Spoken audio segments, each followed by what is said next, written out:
Joe Biden has been a lifelong supporter of Israel. He met with legendary Israeli Prime Minister Golda Meir 50 years ago in his very first year as a senator. This week, on Wednesday, he went to Israel to hug Israeli Prime Minister Benjamin Netanyahu to offer his and America's unyielding support to a Jewish state still reeling from a violent Hamas attack that killed more than 1,400 Israelis. And then on Thursday evening, back in the Oval Office, the president addressed the American public on the subject of U.S. support for Israel and for Israel's latest war in Gaza.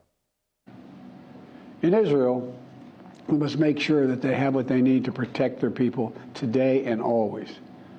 The security package I'm sending to Congress and asking Congress to do is an unprecedented commitment to Israel's security that will sharpen Israel's qualitative military edge, which we've committed to, the qualitative military edge.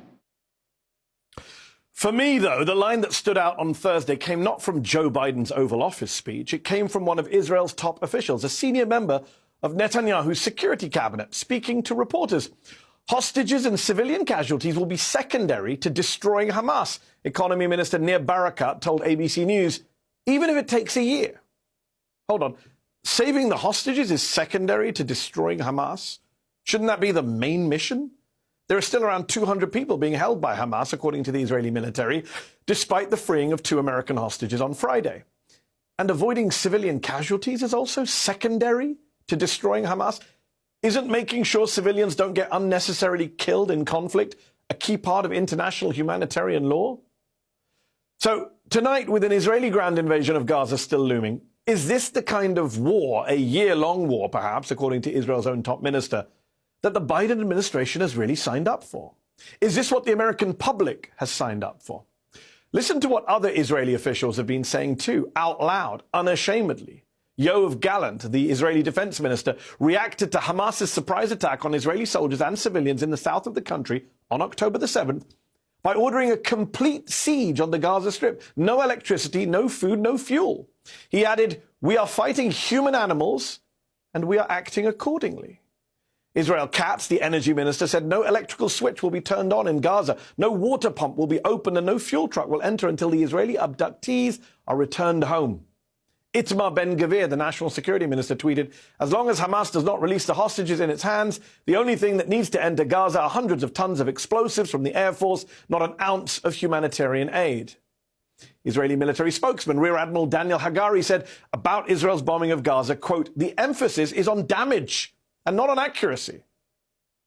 Is the Biden administration okay with all of this? And is the US public on board with unconditionally backing this kind of war and bombing and siege of civilians?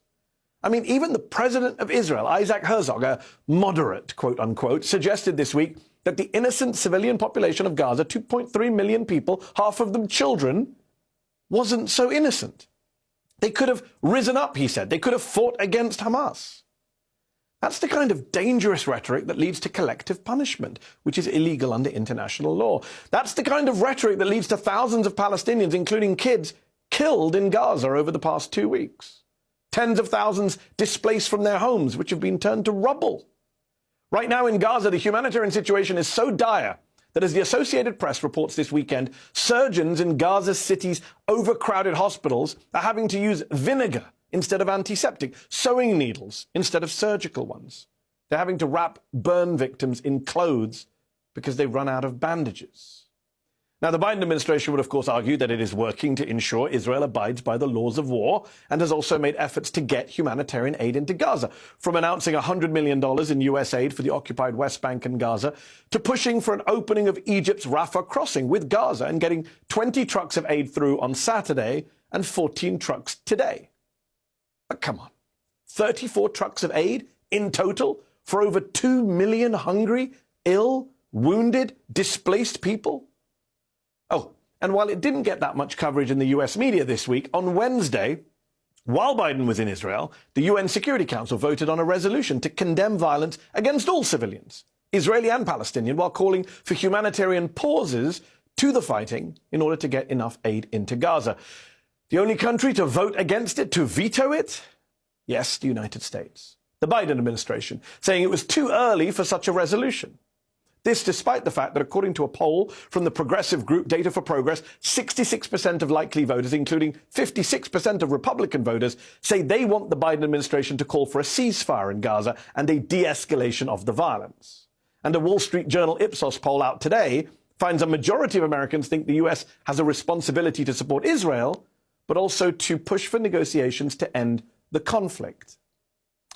So the choice for Joe Biden is between an American public that, yes, supports Israel, but also wants an end, not an escalation to the fighting, and an Israeli government under Benjamin Netanyahu, which, as I just outlined, wants to destroy Hamas at all costs, even if the hostages are lost in the process, and even as Palestinian civilians continue to be killed in big numbers. In fact, the Israeli government is expanding its air campaign to the occupied West Bank, which isn't run by Hamas. Earlier today, the Israelis bombed a mosque in Jenin, which they claimed was controlled by Hamas militants. The Palestinian Authority said 2 people died. Look, Joe Biden seems to have made his choice. He's backing Israel and Netanyahu. But it's a choice that a president who came to office promising an end to endless wars may come to regret as innocent bodies on both sides continue to pile up.